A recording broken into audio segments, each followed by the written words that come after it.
श्रीमद् भागवतम स्कंद तृतीय अध्याय प्रथम श्लोक संख्या 10।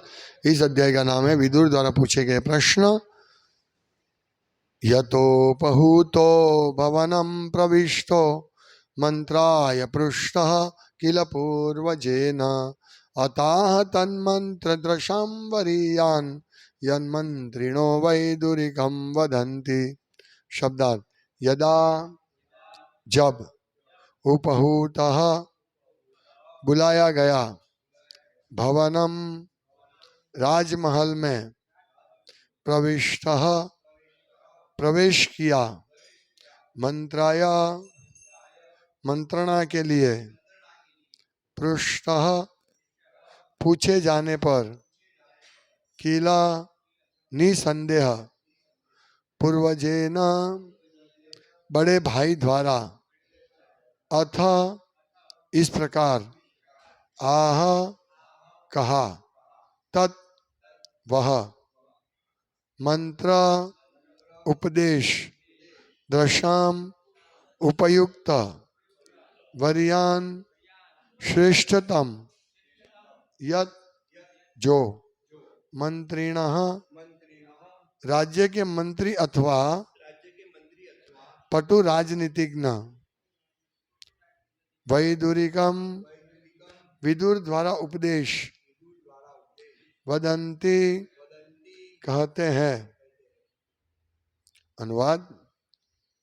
जब विदुर अपने ज्येष्ठ भ्राता धृतराष्ट्र द्वारा मंत्रणा के लिए बुलाए गए तो वे राजमहल में प्रविष्ट हुए और उन्होंने ऐसे उपदेश दिए जो उपयुक्त थे।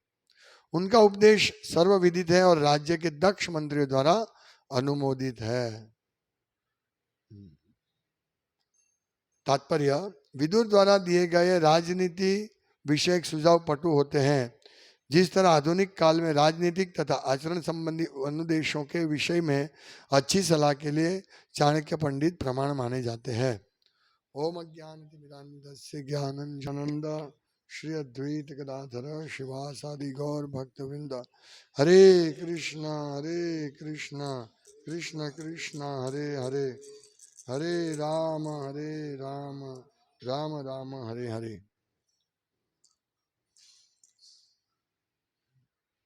हरे कृष्ण।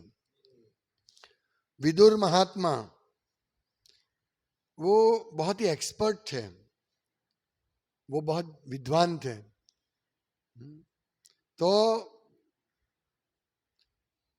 जब भी कोई पॉलिटिक्स के बारे में कुछ भी सलाह लेनी होती थी तो वो एकदम बहुत सुंदर तरीके से सलाह देते थे, बहुत एक्सपर्टली। हाँ, वरियान श्रेष्ठतम, तन मंत्र दृशाम वरियान, वे उपयुक्त शिक्षा उपदेश देते थे। उपयुक्त, एक्सपर्ट थे वो इतने, कहाँ क्या कैसी सलाह देनी थी, इसीलिए उनको बुलाया। और उनके उपदेश सर्वविदित है, सर्वमान्य, उसको कोई नकार नहीं सकते। प्रभुपाद लिखते हैं कि उनके जो उनके जो सुझाव रहते थे राजनीतिक विषय, वो एक्सपर्ट पटु होते थे। और उन्होंने बताया कि जिस तरह चाणक्य पंडित का प्रमाण अभी आधुनिक समय में अच्छी सलाह के लिए माना जाता है। चाणक्य पंडित का भी जो मोरालिटी पे जो सलाह होती है, यानी अच्छा व्यवहार, मोरल कोड्स, तो ये किस प्रकार से सदाचार, मोरालिटी सदाचार बोल सकते हैं। तो सदाचार का बहुत अच्छी तरह वो उपदेश देते थे। जैसे इसके बारे में प्रभुपाद ने बहुत सारे चाणक्य पंडित के कोट्स को उनके तात्पर्य में सम्मिलित किया है। एक सबसे प्रसिद्ध कोट है चाणक्य पंडित का कि आयुषः क्षण एकोपि न लभ्य स्वर्ण कोटि भी, करोड़ों सुवर्ण मुद्रा देने से भी आयुष्य की एक क्षण भी वापस नहीं आ सकती। स चेन्निरर्थकम नीतः का च हानि ततोधिका। इसलिए चाणक्य पंडित क्या कहते हैं, इसलिए व्यर्थ गवाए हुए समय से अधिक और कौन सी हानि हो सकती है।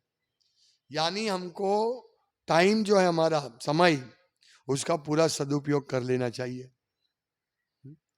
नहीं तो वो समय चला गया, फिर चला गया, फिर वो कभी ना आएगा। ये बहुत सुवर्ण उपदेश है चाणक्य पंडित का। ये जो चाणक्य पंडित की जो उपदेश थे वो शास्त्र के आधारित थे और इसीलिए वो सभी काल के लिए उपयोग थे। उससे हम वो भक्ति नहीं है, लेकिन भक्ति में हमें बहुत मदद रूप कर सकते हैं। जैसे ये श्लोक, आयुषा क्षण एकोपी लब्धना न लभ्य, एक क्षण भी वापस नहीं आ सकती। ये बहुत, हम सबको इसमें से बहुत अच्छी शिक्षा प्राप्त करनी चाहिए कि हमारा अभी जो टाइम टिक टिक टिक टिक घड़ी की तरफ बह रहा है, तो हमें समझना चाहिए कि ये समय का पूरा उपयोग कृष्ण भक्ति के लिए कर लेना चाहिए, नहीं तो वो समय वापस नहीं आएगा। और यदि हम समय का उपयोग कृष्ण भक्ति के लिए करते हैं तो हम इसी जीवन में भगवत धाम के लिए जा सकते हैं, भगवत धाम जा सकते हैं, भगवान को प्रसन्न कर सकते हैं। तो ये एक माध्यम है जिसकी वजह से हम लोग भक्ति में आगे बढ़ सकते। तो इस प्रकार की ये मोरालिटी की शिक्षा हमें बहुत ही अच्छा मार्गदर्शन देते हैं। छोटे बच्चों के लिए, माँ बाप के लिए बहुत सारी शिक्षा चाणक्य पंडित कहते हैं। तो यहाँ अपने बड़े भाई को नीति विषयक शिक्षा क्या करना चाहिए, क्योंकि उन्होंने क्या किया था, उनके भाई ने धृतराष्ट्र को धृतराष्ट्र ने क्या किया था, युधिष्ठिर, महात्मा युधिष्ठिर और उनके भाइयों को बहुत दुख दिया था, अन्याय किया था। और स्वयं कृष्ण आए, कल के श्लोक में हमने देखा स्वयं कृष्ण आए दूत बनकर। अभी कृष्ण से बड़े कौन हो सकते हैं, फिर भी उनको समझ नहीं सके। कल के श्लोक में लिखा था ना कि भीष्म पितामह जैसे, उनको ये जो कृष्ण उपदेश दे रहे थे वो अमृत जैसे लग रहे थे, लेकिन ये धृतराष्ट्र और दुर्योधन ने उनके भगवान के वचन को गंभीरता से नहीं लिया। इसी प्रकार महात्मा विदुर का भी हम देखेंगे कि गंभीरता से लेते हैं कि नहीं। विदुर महात्मा को बुलाया और विदुर महात्मा वैदुरिकम वदंती, विदुर द्वारा जो उपदेश कहते हैं वो मंत्री राज्य के मंत्री अथवा पट्टू राजनीतिज्ञ द्वारा भी वो प्रमाणित किया जाता है। कितने अच्छी शिक्षा होगी। आजकल राजा को शिक्षा देने वाले कोई अच्छे ब्राह्मण नहीं है, उसके उपदेश दे ताकि वो उपदेश से पूरा समाज का कल्याण हो। आज तो है नहीं, लेकिन उस टाइम महात्मा विदुर, चाणक्य पंडित जैसे सलाहकार थे। अगर उनकी सलाह से राज्य किया जाए तो सब राज्य में सब लोग सुखी हो सकते हैं और जीवन के अंत में मनुष्य जीवन का परम ध्येय भगवत प्राप्ति कर सकते हैं। लेकिन अभी ऐसी सलाह कौन देता है, कोई नहीं देता है, किसी को मालूम नहीं है। अभी के राजकारण में क्या होता है, दूसरी पार्टी को काटने के लिए बस अपने को राज्य का ना दूसरी पार्टी को काटे। यहाँ प्रजा तो आती ही नहीं है, प्रजा गायब हो जाती है। प्रजा से क्या लेते हैं, मत लेते हैं, फिर उनके पास मत जाते हैं, मतलब नहीं जाते, उनके पास जाने का नहीं, मत जाओ। प्रजा से वोट लो, मत लो और उसके पास मत जाओ। ऐसा है, क्योंकि उनको तो एक ही बात है, बस मेरी पार्टी आए, मैं ये मिनिस्टर बनूं बस। अभी उस टाइम ये दुर्योधन नीति है ना, मैं और मेरा, बस मैं मिनिस्टर बनूं, मेरी पार्टी आए और कोई नहीं आना चाहिए, यही आता है। सब पार्टी ऐसी है, कोई दूध से धोई हुई नहीं है। सब लोग यही सोचते हैं कि मैं और मेरी पार्टी आए। लेकिन महात्मा विदुर का संदेश, चाणक्य पंडित की नीति, वो कोई नहीं समझते हैं और वो नीति का उपयोग करते हैं दूसरे को पराजय करने के लिए। नहीं, ये वास्तव में ये सब नीतियां है वो किसी को पराजय करने के लिए नहीं है, बल्कि चारित्र घड़तर के लिए सब नीति है। जैसे अगर हम लोग समय का पालन नहीं करेंगे, समय का उपयोग नहीं करेंगे तो हमारा विनाश होगा। और ये बात चाणक्य पंडित कहते हैं। और कहते हैं दुर्जन परिहर्तव्यो विद्यालंकृतोपि सन मणिना भूषितः सर्प किमसो न भयंकर। मतलब क्या कहते हैं कि जो दुर्जन व्यक्ति यदि ज्ञान से विभूषित हो, यानी ज्ञान है, पॉलिटिकल ज्ञान है लेकिन दुर्जन है, तो उससे दूर रहना चाहिए। ये कौन कहते? चाणक्य पंडित। फिर उन्होंने एग्जांपल देते हैं, मणिना भूषितः सर्प, सर्प मणि से भूषित होते हैं, बहुत सुंदर मणि रहता है सर्प के पास, लेकिन किमसौ न भयंकर, ये सर्प जो है वो विष के कारण भयंकर नहीं है क्या? इसीलिए कोई भी सर्प के पास नहीं जाएगा चाहे मणि है उसके पास, क्योंकि वो विषैले होते हैं। इसी प्रकार दुर्जन व्यक्ति कितना भी ज्ञानी क्यों ना हो, हम उनसे दूर रहते हैं। तो ये हम उदाहरण दे सकते, मायावादी लोग ऐसे हैं जो अच्छे लोग नहीं है, भगवान को निराकार कहते हैं, भगवान का शरीर माया का बना हुआ ऐसे कहते हैं, तो इनसे दूर रहना चाहिए। इसीलिए चैतन्य महाप्रभु भी कहते हैं ना, मायावादी भाष्य सुनिले ही सर्वनाश। तो इस प्रकार की मोरालिटी की शिक्षा है, हम सबको ग्रहण करनी चाहिए, जिससे हमारा परम कल्याण हो। चैतन्य महाप्रभु ने भी बहुत सारे ऐसे उपदेश दिए हैं, भगवान चैतन्य महाप्रभु ने, जिसमें से एक ये है कि मायावादी भाष्य सुनिले ही सर्वनाश। फिर कहते हैं, हमारा आज्ञा गुरु है तारो ही देश, मेरी आज्ञा है आप सब लोग गुरु हो जाओ। तो क्या करेंगे गुरु होकर? जारे देखो तारे कहो कृष्ण उपदेश।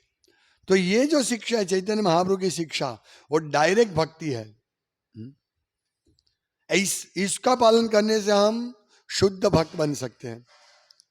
और चाणक्य पंडित की भी नीति शास्त्र की नीति है, वो भी बहुत अच्छी तरह हमको शुद्ध भक्ति में आगे बढ़ने के लिए मदद रूप हो सकती है।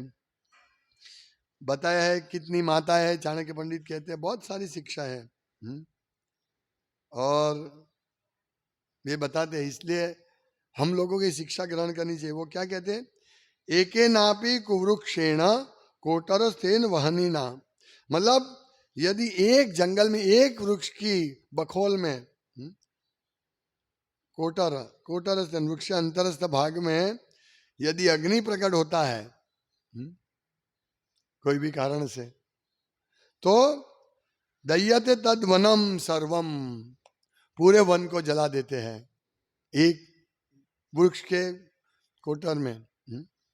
उसी प्रकार कुपुत्रेण कुलम यथा, उसी प्रकार एक कुपुत्र होता है वो पूरे कुल का विनाश करता है। तो ये क्या शिक्षा है कि हमें अपने पुत्रों को भगवत भक्त बनाना चाहिए, नहीं तो पूरे कुल का नाश कर देंगे। उसके दूसरी शिक्षा क्या है, एके नापि सुवृक्षेण पुष्पितेन सुगंधिना। कल ही मैंने किसी को बता रहा था ये, कि एक ही सुवृक्ष, अच्छा वृक्ष जिसका पुष्प सुगंधित हो, तो वासितम तद्वनम सर्वम, वासितम यानी सुगंधित कर देता है पूरे वन को, तद्वनम पूरे वन को। सुपुत्रेण कुलम यथा, इसी प्रकार अपने कुल में एक सुपुत्र होता है तो वो इससे पूरा वंश, पूरा कुल महिमा मंडित हो सकता है। कितनी अच्छी शिक्षा है चाणक्य पंडित देते हैं। ये शिक्षा हमको एक अच्छा व्यक्ति ही नहीं बनेगा, लेकिन भगवत भक्ति मदद रूप बनेगा। जैसे हमारा चौथा नियम है, पर स्त्री संग नहीं करना चाहिए। तो ये चाणक्य पंडित कहते हैं मातृवत पर दारेशु, कितनी सुंदर शिक्षा है। पर दारेशु, दूसरे की पत्नी को मातृ समझो, मातृवत पर दारेशु। पर द्रव्येशु लोष्टव्रत, पर द्रव्येशु दूसरे का द्रव्य को लोष्टवत यानी कूड़ा समान समझो। आत्मवत सर्वभूतेषु, सभी जीवों को अपने आत्म समान समझो, अपने समान समझो। तो ये कितनी अच्छी शिक्षा है, 4 नियमों का पालन की शिक्षा है। मातृ और परदारेशु यानी दूसरे की पत्नी को मां समान समझ, इलिसिट सेक्स से बचाते हैं। पर द्रव्येशु लोष्टवत, दूसरे के द्रव्यों को कचरे के समान, कूड़े के समान। तो हम लोग ये सब जुआ नहीं खेलेंगे। जुआ क्या है? दूसरे का धन हम लेना चाहते लेकिन वो चला जाएगा। फिर आत्मवत सर्वभूतेषु, सभी जीव को अपने समान समझो तो हम मांसाहार नहीं करेंगे। तो इस प्रकार मोरालिटी की, सदाचार की शिक्षा चाणक्य पंडित से समझकर हम लोग भगवत भक्ति में आगे बढ़ सकते हैं। भक्ति विकास ट्रस्ट परम पूज्य भक्ति विकास महाराज के जो भक्ति विकास ट्रस्ट है, उन्होंने चाणक्य नीति नामक एक पुस्तक का प्रकाशन किया है। प्रभुपाद के एक शिष्य ने चाणक्य पंडित के सभी कोटेशन को, सभी उनके जो शिक्षा है, नीति, उन सबको एक एक श्लोक को तात्पर्य, भावार्थ, अनुवाद और भावार्थ दिया है।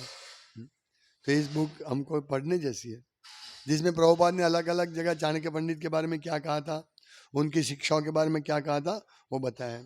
तो इस प्रकार से हमको शिक्षा मिलती है, बहुत सुंदर शिक्षा है। कहते हैं मूर्ख यत्र न पूज्यन्ते धान्यम यत्र सुसंचितम दाम्पत्ये कलहो नास्ति तत्र श्री स्वयं आगता। स्वयं तत्र श्री स्वयं आगता, तत्र श्री यानी वहां लक्ष्मी स्वयं आगता, स्वयं आती है। कहा? जहां पर मूर्खों की पूजा नहीं होती है। मूर्खो यत्र न पूज्यन्ते, भाग्या देवी लक्ष्मी उस स्थान पर स्वयं आ पहुंचती है जहां पर मूर्खों की पूजा नहीं होती। और भक्त कभी मूर्खों की पूजा नहीं करते, वो सबको चकासते हैं, चेक करते हैं, किसका सुनना चाहिए लेक्चर, किसका नहीं सुनना चाहिए, उसको मालूम होता है। तो जहां मूर्खों की पूजा नहीं होती, जहां धान्य सावधानी पूर्वक संचित किया जाता है, और जहां पर पति पत्नी के बीच झगड़े नहीं होते। देखिए इतनी बड़ी बात है, इसीलिए पति पत्नी के झगड़े नहीं होने चाहिए। और पति पत्नी के झगड़े कहाँ नहीं होते हैं? जहां कृष्ण भक्ति होती है, झगड़े का टाइम ही नहीं मिलता है। और पत्नी पति की सेविका बन के कार्य करते हैं, और पति भगवान का शुद्ध भक्त बनने का प्रयास करता है, वहां पे झगड़े नहीं होते हैं। तो वहां क्या होता है? तत्र श्री स्वयं आगता, भाग्यदी लक्ष्मी स्वयं वहां पे आ जाते हैं।